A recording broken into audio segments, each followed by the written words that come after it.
बिरहा सटिक बिरहा होई, सट के बिरहा होई, ए हर ओहर के हों के जाए के नहीं खे। सुंदर बिरहा होने से सुने के मिलल, एने से भी आप लोगन के ओइसने बिरहा आई भैया उठा के देखी।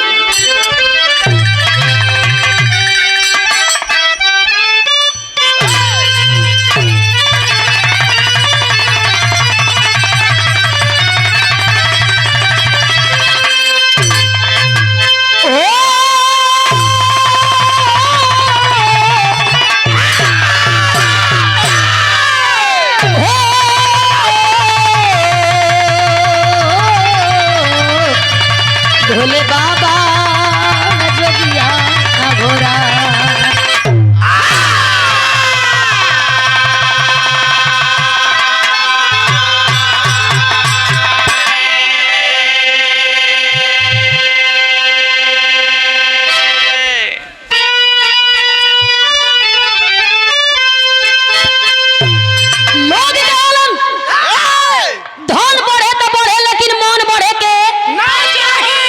ना चाहिए। धन बढ़ेला तो कामे आवेला, आ जब मन बढ़ेला तो लात जूता खियावेला। केहू होखे धन बढ़ी बढ़े दिया लेकिन मन बढ़ी तो रोक ली हो। भाव बा कैसे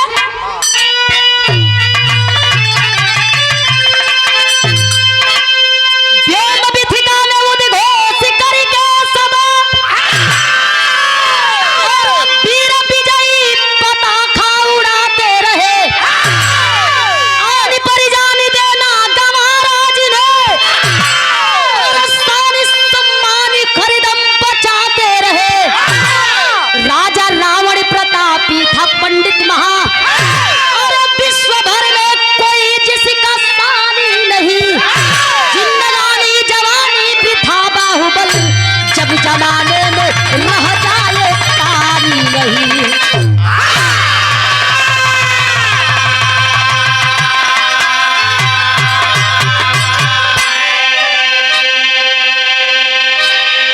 अरे जिंदगानी जवानी वृथा बाहुबल, कहल जाला कि पानी वाला मर्द नी कि पानी वाला बरद नी। शूद्र के जनेऊ ना होला, पाड़ा के पखेऊ ना होला। फल तो बहुते बा, बाजारी से लेके बगीचा ले, बाकी बनोरन खातिर सेव ना होला। ए भैया लोग बतावेला ना, आप सब जानीला, वेद पुराण में लिखल गईल रावण से प्रतापी और रावण से महान, रावण से विद्वान कोई ना रहल। रावण के पता रहल हमके कब आ कहां आ कैसे मराए के, फिर भी काल के रूप में, मौत के रूप में हरण के कर कैलस माई जानकी का। वो रावण जानता था, फिर भी अपने मौत के रूप में वो माई जानकी का हरण रावण कई के ले आके अशोक वाटिका में बैठा देला। भैया हो हनुमान का मदद से वही लंकावा पर पुल बनाइल। आज जब लंका पर पुल बनाइल हो, लेकर के बंदरी सेना चढ़ाई कैला भगवान राम, विशाल रावण के मार के लंका का सर्वनाश कई के अयोध्या वापसी कैलन। और जब अयोध्या वापसी कैलन हा, तब बिरहा में एक लाइन गजल के अंदाज लगल भैया कैसे।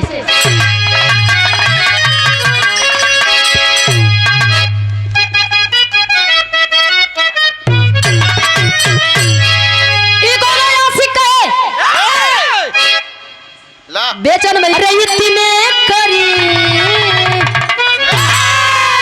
अरे इतने करीब आके दगा दे गई मुझे।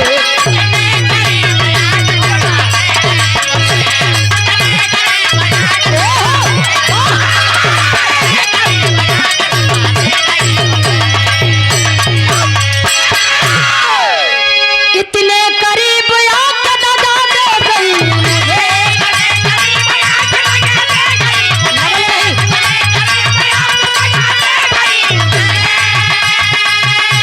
अरे इतना करीब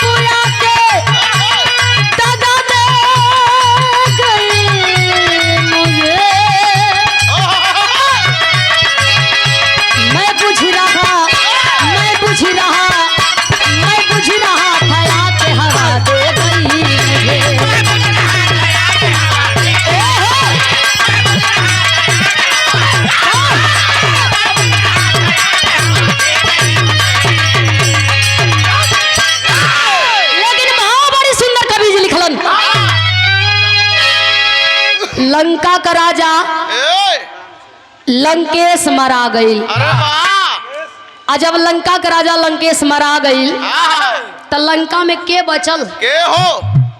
के बचल? विभीषण। विभीषण तो राम की लगे रहल। हाँ, वो तो लंका में रहल जब महाराज था। ओ लंका में अब केहू नहीं खे जे लंका के चलावे, जे लंका के देखभाल करे। भाव बा कैसे?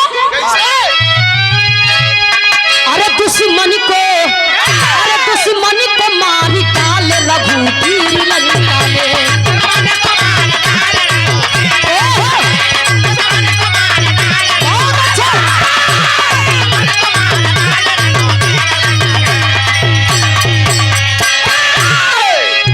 दुश्मन को मारी डाल रघुवीर लंका में।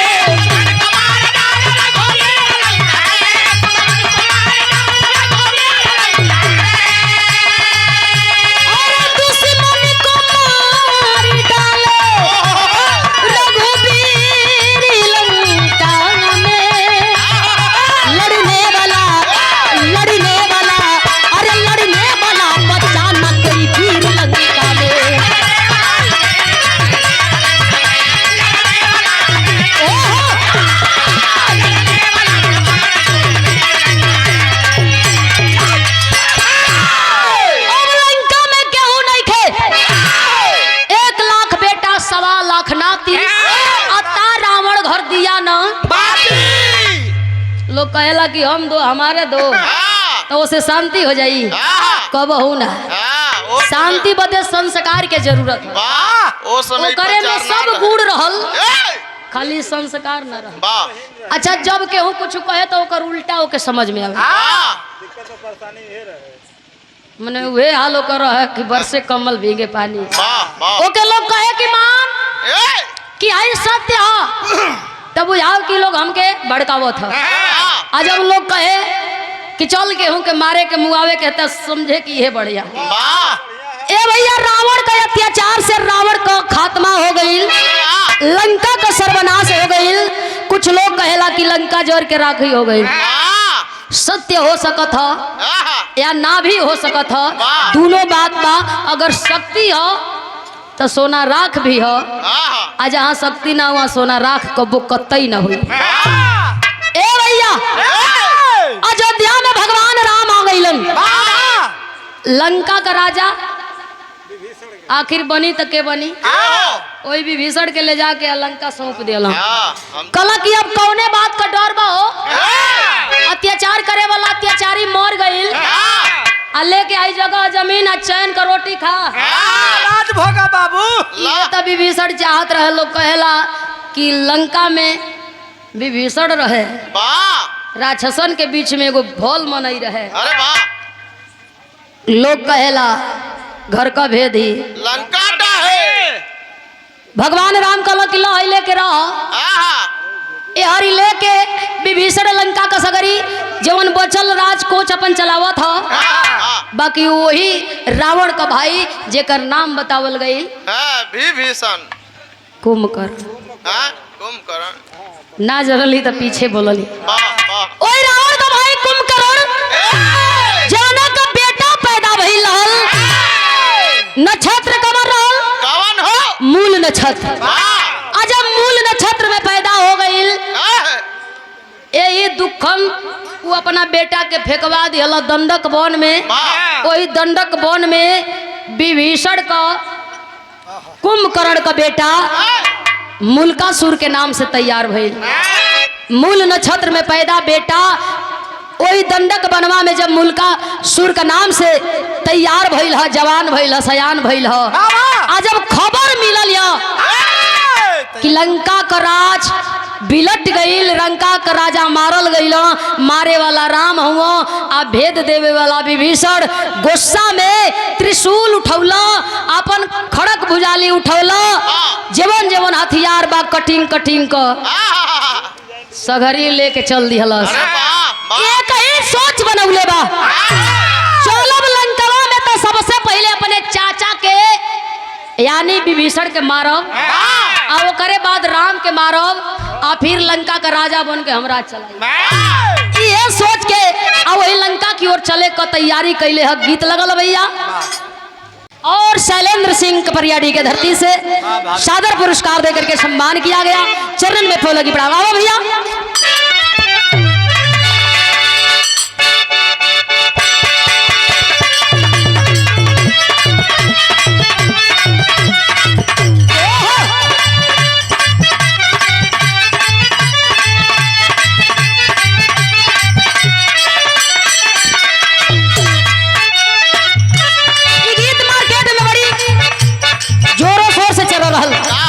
गीत के गावे वाला ओ सिंगर का नाम खेसारी लाल यादव गौले रहलन। कोनो लड़की कहतिया कि ना जाई ओकर माई कहतिया काहे रे रुपया पैसा डुबा देबी का कहतिया लड़किया कि का जाई तू जवन देख के बियाह कैले बड़ू जवन हमके मर्द मिल गई ओ कहत रुजाए के अब ना जाई कहले रहल का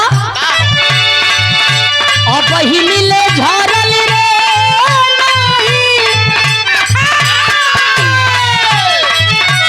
बहिनी ले झरल नहीं लहंगा के झोली मई रे हम ना जाई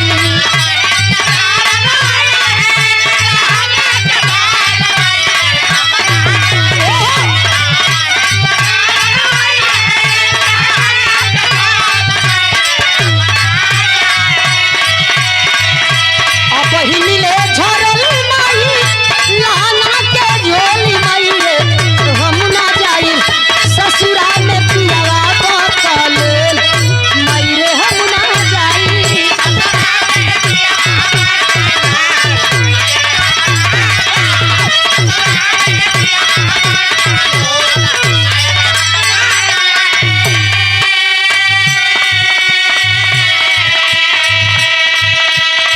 लेकिन मुल्कासुर बैठ गए वही दंडक वन में और वही ब्रह्मा जी का आवाहन करे लगल। जे जब्बे बोलावे ना बुझा कि खाली हरे बैठल एकदम तड़ाक दे आवा भड़ाक दे के वरदान गायब हो जा। मुल्कासुर बैठल आसन मार के ध्यान लगौले हाथ जोड़ के ओम ब्रह्माय नमः ओम ब्रह्माय नमः आतौले 5 गो मूड़ी ले आ गइल। कहो बेटा क्या चाहिए खड़ा हो गई कहला धन्य हो प्रभु इतना जल्दी तू आवेला आ गइल तो हमके वरदान दो। कैसन वरदान चाहिए तई वरदान मांगता वही ब्रह्मा जी से कैसा ब्रह्मा का पूजा रे कैलस बनवा मजारी बालवा नावारे बनवा मजारी बालवा नावारे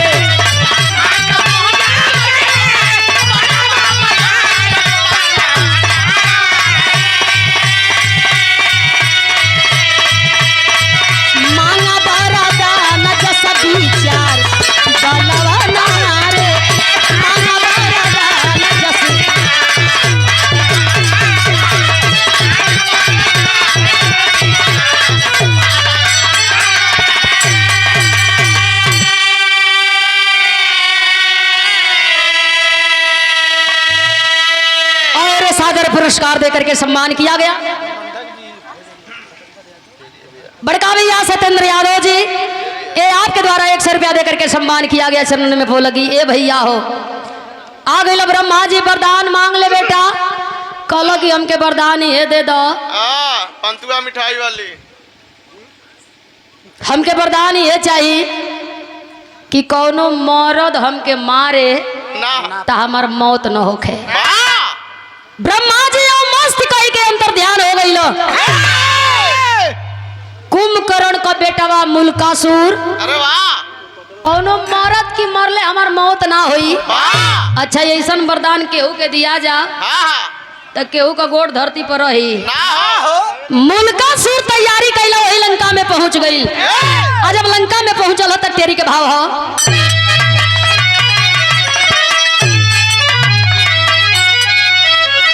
अरे विभीषण भइले कुल के मुदई बचाना वीर कोई लंका में सब मर गई।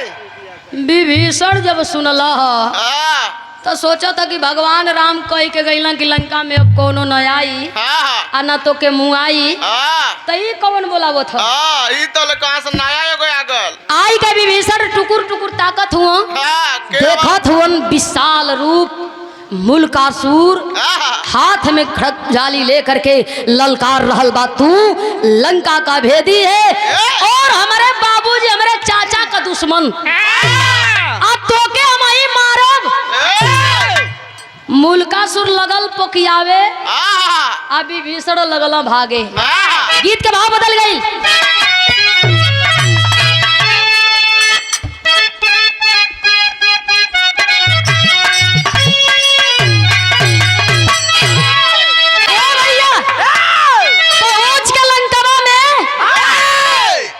अब मुल्कासुर विभीषण के मारे बदे चलल हो तो अपना जान पर आवेला तो लोग सोचेला कि बियरिए खोद लेती ई भागत आउ खेदिया होत बा गीत के भाव बा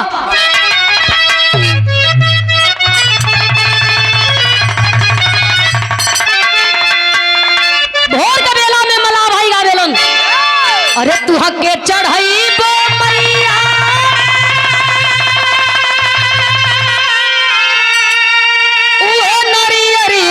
चुनारिया की गंगा जी पारी कैदा गोजली मोर नेवारिया हो की गंगा जी पारी कैदा गोजली नेवारिया हो की गंगा जी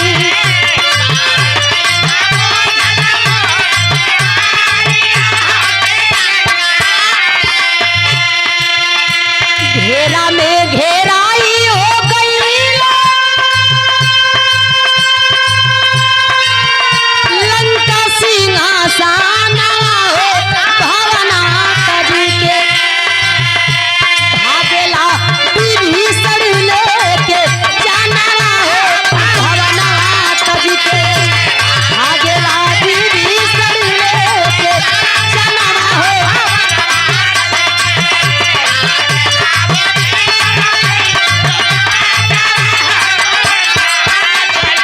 अयोध्या में जाके रोवे राम के समानवा हो भवनवा गाढ़े में पड़ गई मोर परानवा हो भवनवा कभी गाढ़े में पड़ गई मोर परानवा हो भवनवा कभी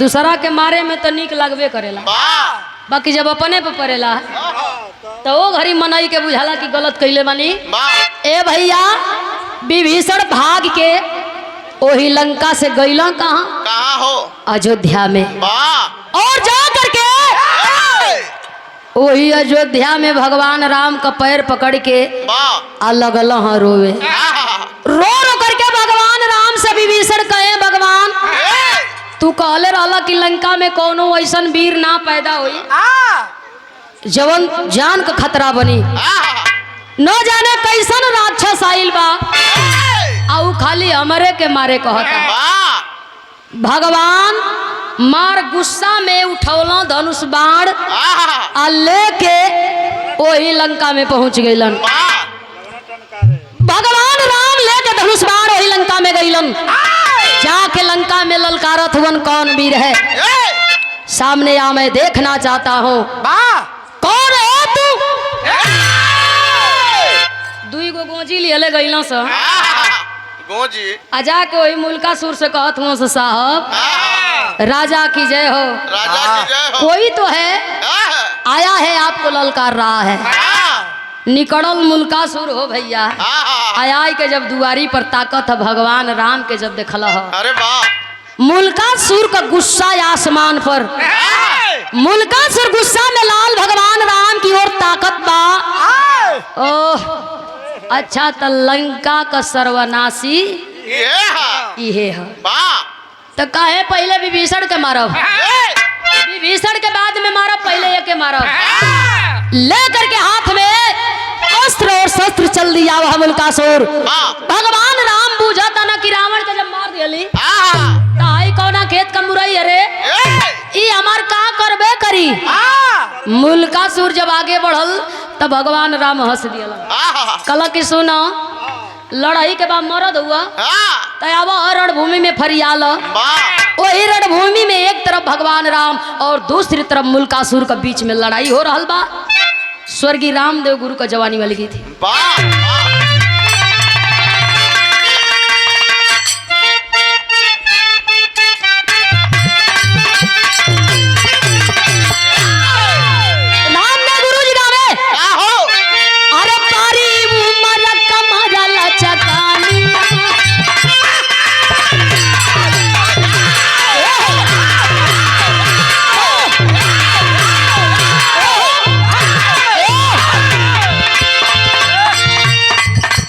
नहीं है रावण का खानदान आ गए हम के बचा के रे भैया बैला सो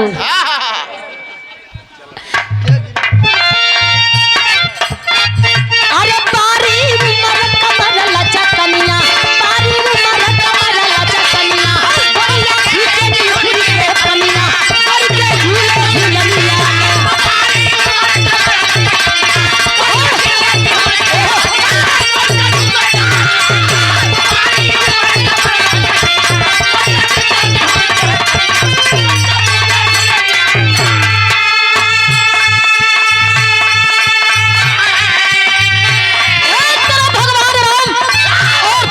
होके लगल अस्त्र शस्त्र का प्रहार चले लगल। भगवान राम मारे भाई लगे आ लगे जरूर कट के गिर जा आ फिर आके सट जा ओके तो वरदान रहल कि कोनो मरद की मरल मुल्कासुर का मौत ना होई तो एक डर कथुआ कह एकदम चपले चलल भगवान राम की ओर आई सनासन बाढ़ का प्रहार करत हो कैसे तब पारी ना पवल रघुपति कई के पारी ना पवल रघुपति कई के ऊपर लड़ाइया हो मुदैया नासिक कैलाश मैया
अच्छा तो जेके डर रहेला ऊ न डेराला एक डर है नहीं थे कि इनके हमरे मरले कुछ होई तई हत्था चपले जात हो अब भगवान राम धाय धाय बाण छोड़त हुआ गर्दन पर लगे कटे गर्दन सट जा बाई कटे सट जा गोड़ कटे सट जा ई सोचा था कि इनके मारब ना इनके पकड़ के एगो लतवा से दाब के एगो पकड़ के उठा दे दू गो राम हो जाएंगे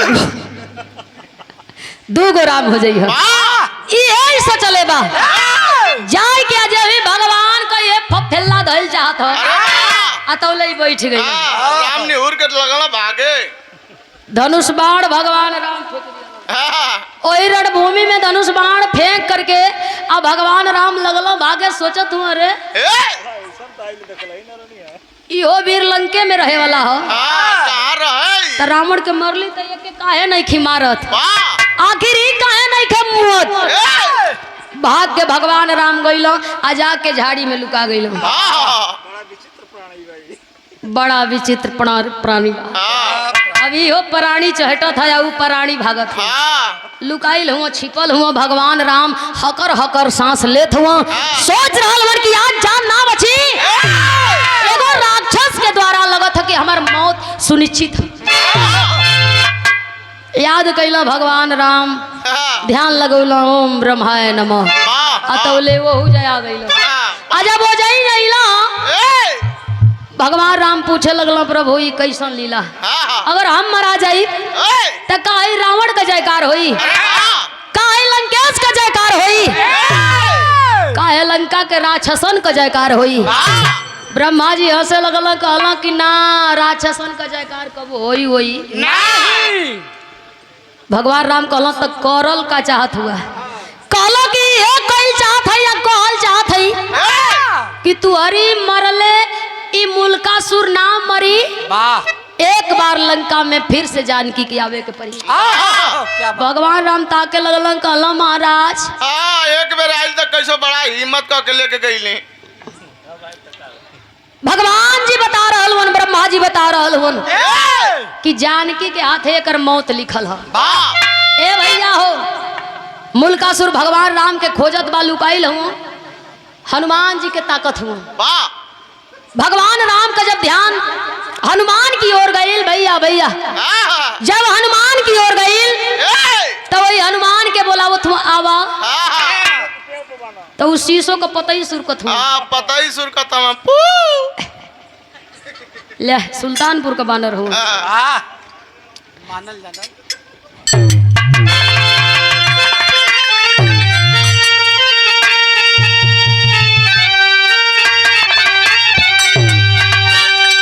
हनुमान से करते राम जी क्रिया डरिया लागेला। अरे हनुमान से करते राम जी क्रिया डरिया लागेला। मना जी तब लंका तो समरिया डरिया लागेला।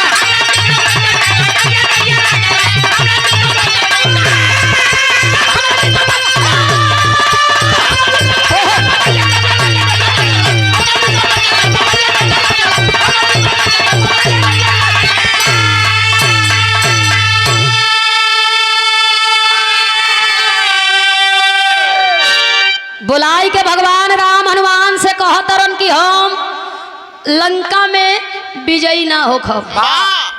उम्मीद में जितना रहल उम्मीद पर पानी फेर देहलस। हनुमान जी हंसत हुआ कल हमके का करे के बतावा। भगवान राम बतावत हुआ सब दिन बाहा पूजा वाला हनुमत अजुआ बाहा पूजावा हो जाके अयोध्या से सीता जी के लंका लियावा हो। अरे पाके आदेश चले कपी बल करिया डरिया लागेला। सीता जी से कहे धा करिया डरिया लागेला।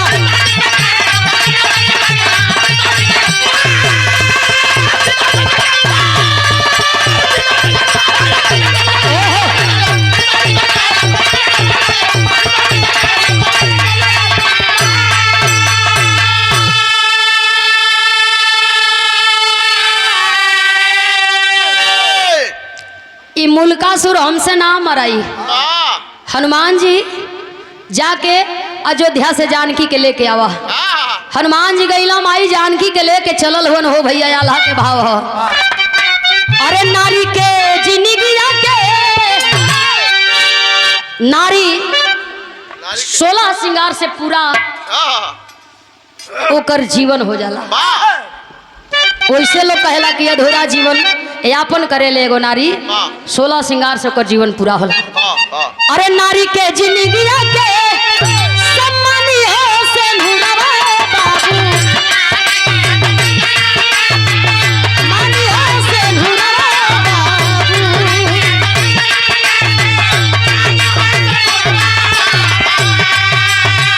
बिना से नूर पूरा न होला 16 हो श्रृंगार।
स्रोत बलवान, वाह जबकि लोग कहेला कि समय भी बलवान होले।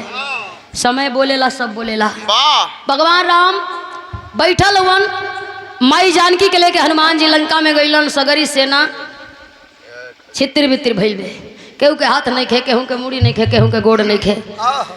माई जानकी रोवत आड़ी की बुझाता कि आवे में लेट हो गई। सब लौकता, केहू मरल बा, केहू जियल बा, केहू कोसों दूर चिल्लात बा। बाकी हमार स्वामी मर्यादा पुरुषोत्तम ना ही लौकत हुआ, लगत ह कि हमरे प्रभु के राक्षस मार के खा गई। ए भैया, माई जानकी क्रोध में आग बबूला, गुस्सा में लाल, वही मुल्कासुर के ललकारे लगली, कौन है लंका में, जरा मैं भी तो देखूं कि तू कितना ताकतवर है, कितना बलशाली है, तेरे अंदर कितना बल है। अब माई जानकी जब ललकारा ताड़ी तो कौनो मरद के जब मेहरारू ललकारी तो तनी सौ के घमंड तो हो। अरे वाह वाह, वो सोचो ही का करी, एक पटा ले, फंसा ले, आके एकरे ढंग से समझा दे। अब जब माई जानकी ललकारत है तो मुल्कासुरा के सुघराई निहारत है, टुकुर टुकुर ताकत है। ओह हई इतना सुघर, अरे वाह, ई मेहरारू हमसे लड़े आ गई, ललकारत बा, हमरे मर्दानगी के चैलेंज करत बा।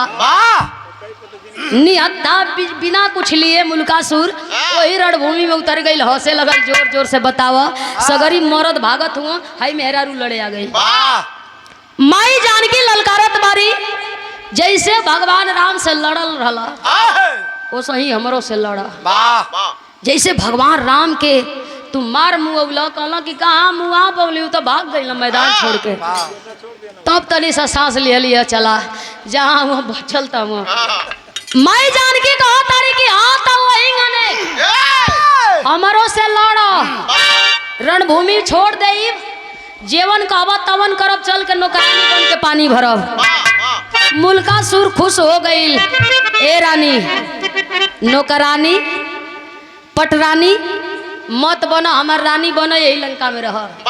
माई जानकी शर्त के मंजूर कैली है, शर्त के मुताबिक अगर हरा देबो तो तू हर रानी बने का हम स्वीकार करत है।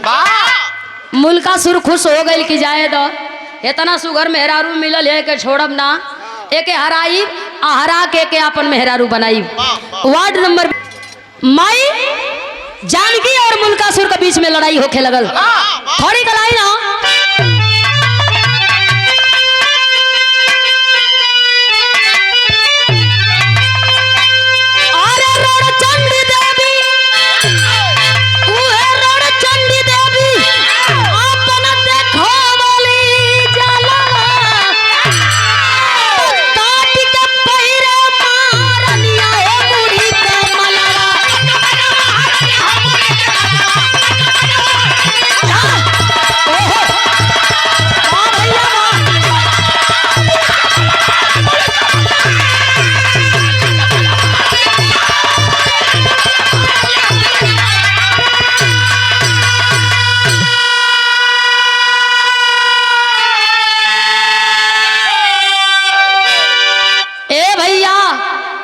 माई जानकी रणभूमि में लड़त बाड़ी, मुल्कासुर के मार गिरौली है। वरदान तो रहल कि खाली मरद मारी तो नाम हुआ, ब्रह्मा जी ना कहले रहल कि मेहररुओ मारी तो बच जाइब। माई जानकी लड़त लड़त बुझ गईली कि मानी ना, निकाल के हाथ में खड़क भुजाली और चंडिका रूपी अवतार माई दुर्गा का रूप लेकर के मरली है। वही रणभूमि में मुल्कासुर का गर्दन कट गई।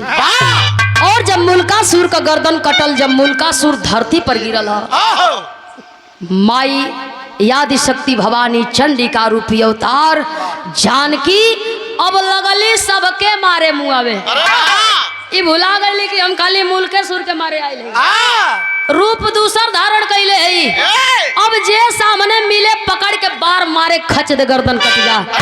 एक ही आवाज लगावे, मुझे रक्त दो, मुझे मुंड माला दो, मुझे रक्त दो, मुझे मुंड माला दो।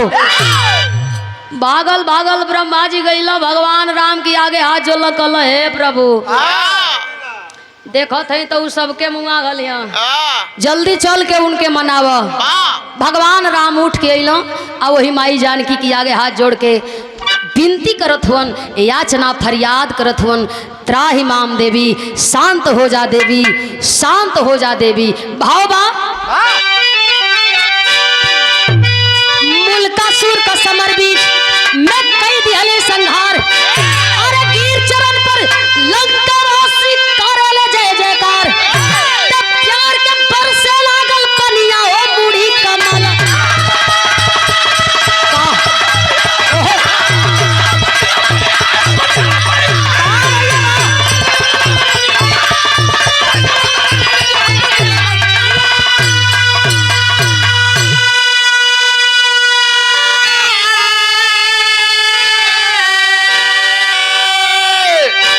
विभीषण को निडर राज देकर सीता महारानी राम के साथ है सेना समेत चली अवध राजधानी।